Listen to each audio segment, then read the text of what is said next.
Gusto mo rin ba ng work from home job at maging isang virtual assistant? Yung tipong hindi mo alam kung saan mag-uumpisa, walang experience, at high school graduate. For this video, I'm gonna show you the 10 things that you need before applying as a virtual assistant. At para mapatunayan yung mga sinasabi ko, nakikita mo to, ito, ayan. Lahat sila nakapasa na bilang virtual assistant dahil sa mga solid tips na tinuturo ko. Welcome back to my channel. This is Kuya Renny Boy, founder and CEO of Renny AI, and libo-libo na yung natulungan natin na magkaroon ng trabaho, magkaroon ng work from home job, maging call center agent, at magkaroon ng virtual assistant job. I'm currently on a mission to create 1 million jobs dito sa Pilipinas, kaya marami tayong sinasalba, marami tayong tinuturuan, marami tayong tinutulungan para maka-adapt sa AI, maka-adapt sa mga work from home jobs, at makakuha ng virtual assistant role.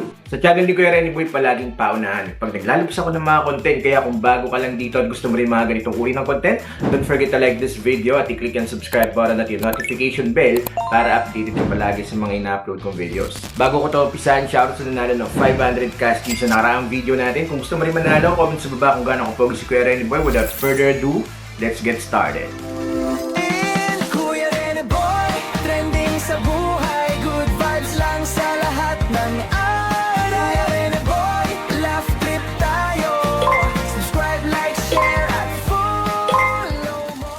Welcome back sa channel ng mga swabe, nagbabalikan yung lingkod, Kuya Renny Boy, para magbigay na naman sa inyo ng work from home tips, VA tips, para makapasa kayo sa pag-a-apply. So, sa pag-usapan natin ngayon kung ano nga ba yung mga kakailanganin ninyo para ma-make sure natin na makakapasa kayo bilang isang virtual assistant at makakuha na rin kayo ng work from home job this 2027. And yes, advance. Kailangan talaga maging advance tayo para hindi tayo natatabunan at mag-stand out tayo sa market. Kasi marami nag-a-apply bilang virtual assistant. So, kailangan makakasabay ka or malalampasan mo yung iba nag-a-apply bilang VA. Bago natin ito umpisahan, survey muna tayo sa mga naghahanap ng work from home job. Comment sa baba ng work from home. At sa mga naghahanap naman ng part-time role, comment sa baba ng part-time. When applying as a virtual assistant, hindi pwede yung bara-bara. Kailangan guys, i-consider ninyo yung mga requirements, consider ninyo yung mga skills na hinahanap ng isang client. Tatandaan natin guys, when you are applying as a virtual assistant, there are two main reasons why clients are looking or searching for a VA. Number one is to buy back their time. So they can have some vacation, they can buy back their time, na hindi na nila kailangan mag-focus sa mga admin tasks. Tapos, makakapag-focus sila sa pag-scale ng business nila. Second main reason is for them to get more revenue. Para mapataas yung sales nila, yung kita nila, yung profit nila. Either mag-hire sila ng mga SEO specialist, ng mga marketing specialist. Ayan po yung mga reason or dalawang reason kung bakit nag-hire ng VA ang isang client. So, meron ka ng idea sa dalawang reason kung bakit nag-hire ng VA ang isang client. Ngayon, pag-usapan natin yung 10 kailangan ninyo bago kayo mag-apply or sumabak sa pagiging virtual assistant. So, number 1 natin is niche. You need to niche down. You need to find your niche. Okay? So it can be industry-specific niche or specialized skill. Okay? So, industry-specific. For example, ano bang knowledge na meron ka? Ano bang background meron ka? You need to identify kung ano ba yung skill set na meron ka or ano ba yung personality, ano ba yung mga qualification na meron ka. For example, meron kang background sa PPO or call center. So, pwede mo sabihin na customer support yung niche na pwede mong tahakin sa pagiging VA. Pag sinabi kasi nating VA, malawak yan. Pag sinabi nating freelancing, malawak yan. Okay, sa pagiging virtual assistant, marami pong tinatamaan dyan. Pwedeng administrative task, VA ka, or pwede rin naman na creative VA ka. Sa admin task, napakarami rin yan. Kapag sinabi nating industry specific, pwedeng sa real estate ka, sa healthcare ka, etc. Pwede kang maging admin VA sa iba't ibang industry. Meron din tayong tinatawag na mga specialized skills. Okay, for example, magaling ka sa tools, sa ganitong tools, mahilig ka sa mga CRMs, mahilig ka sa creative, marunong ka sa graphic design, sa video editing, and anything na sa tingin mo specialized skill, dyan papasok yung creative skill or specialized skill. So, marami naman pong klase ng specialized skill. Kung marunong ka rin sa AI automation, isa rin po yung uri ng AI or specialized skill. If hindi mo pa alam kung ano yung niche mo, hindi mo pa alam kung saan ka mag-uumpisa bilang virtual assistant, I highly suggest you visit rennyai.work and you create your free account. Kasi dyan guys, malalaman ninyo kung ano po yung niche na tatahakin ninyo sa pagiging virtual assistant. Meron dyan 15 questionnaires na pwede ninyong sagutin, tapos ma-identify nyo na kung ano ba yung niche na tatahakin ninyo sa VA world. Second thing that you need before applying as a virtual assistant, you need to set up your VA profile accounts. Okay? Iba't ibang platforms gumawa kayo guys, as long as sa tingin ninyo na pwede kayong ma-hire bilang isang freelancer, maging virtual assistant like Upwork, Online Jobs PH, Fiverr. Sa rennyai.work, meron din silang mga hiring. Pwede na kayo mag-set up ng mga accounts na yan para at least ma-expose kayo, malalaman ninyo na ito pala yung mga hinahanap ng mga clients. Ito pala yung mga qualification na tinitignan para makapasa bilang isang virtual assistant. And that way, ma-identify ninyo kung saan ba kayo nararapat at kung ano nga ba yung pwede ninyong aralin based sa skills, sa experience, and personality na meron ka. Third thing that you need before applying as a virtual assistant, online presence. Okay, online presence napaka-importante yan. Not just to increase your credibility bilang isang aplikante, makakatulong sa ito na ma-identify or maintindihan ano nga ba yung social media, ano nga ba yung algorithm. Karamihan kasi sa mga virtual assistant, kahit hindi relevant sa pagiging social media, hinahanapan ng clients ng knowledge pagdating sa social media, lalo-lalo na pagdating sa marketing. Dapat kahit papano tech savvy tayo. Kahit sabihin mong admin role, admin task, yung ina-apply natin, kailangan guys, alam natin yung mga tools na ginagamit. So, in order for you para maging maging hasa sa mga tools na ginagamit, like sa mga project management tools, sa mga bagay-bagay, sa mga calendar, anything guys na relevant sa pagiging VA, dapat guys is pagandahin natin yung online presence natin. Gawa tayo ng sarili nating Facebook page, Instagram, YouTube, TikTok, LinkedIn, napaka-importante. LinkedIn profile, kadalasan hinahanapan po ng client yung mga VA nila ng LinkedIn. So, yun po yung importansya ng online presence. Fourth thing that you need before applying as a virtual assistant, English communication skills. Parang dati, di ba, napansin niyo ang daming tinuturuan ni Kuya Renny Boy kung paano makapasa sa PPO, nagpa-practice kami ng interview. Kasi isa talaga sa mga kailangan is yung communication skills. Hindi mo kailangan maging fluent, but syempre dapat naiintindihan ka ng client and at the same time, naiintindihan mo siya. This is the reason why you need to practice your communication skills kasi kapag mayroong communication gap, hindi ka ma-hire. Kasi kapag hindi kayo nagkakaintindihan ng client and the client needs to repeat himself, doon ka madadali, doon ka ma-reject. Okay, so yun lang guys, aralin ninyo or mag-practice kayo. Yung delivery ninyo kapag nag-apply ko bilang isang virtual assistant, napaka-importante niyan. Meron akong alam na free website. Actually, nasa loob siya ni Renny AI, yung Confidence Builder. Makikita niyo yan dyan. In partnership with Episoden, meron kayong mga makakausap ng mga totoong tao from Brazil, from Japan, from Vietnam, iba't ibang parte ng buong mundo na nagpa-practice ng English communication skills nila. And after 3 sessions, 5 sessions, ayan, natututo sila at nakakapasa sila. So, ayan po yung mga dapat ninyong i-build before applying as a virtual assistant. 15 that you need before applying as a virtual assistant, sample works or portfolio. So, yung iba, Kuya Renny Boy, hindi kami marunong gumawa ng portfolio. Kuya Renny Boy, wala kaming sample work na pwedeng maipakita sa client. Paano namin yan gagawin? So, actually, dati, medyo malaking problema yan kasi dati, kailangan mong manumanuhin. Okay? So, kailangan mong kumausap or maghanap ng kaibigan, tropa na pwede mong sabi mo lang, pwede ko bang gawa ng marketing poster yung business mo? Tapos yun, meron ka ng sample work kasi meron kang inedit and then pwede mong i-present dun sa ina-applyan mong client.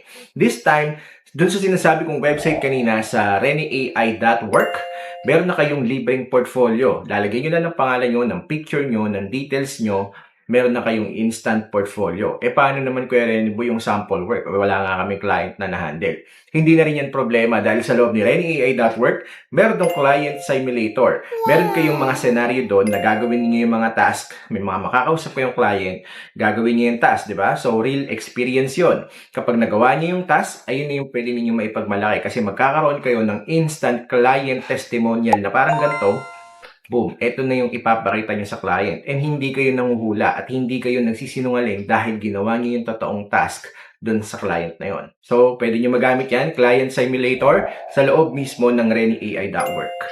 Sixth thing that you need before applying as a virtual assistant, updated resume. Syempre guys, dapat ina-update niyo yung resume niyo time to time. Kada may nadadagdag kayong skills, may nadadagdag kayong knowledge or tools. Halimbawa, knowledgeable na kayo sa paggamit ng Go High Level. Make sure na isasalpak yan sa resume niyo. Huwag ninyong kakalimutan kasi it's a win-win, okay? It's a plus para sa mga client. Kapag nakita niyo sa resume niyo, marunong ka palang gumamit nito. Alam mo pala yung tools na to.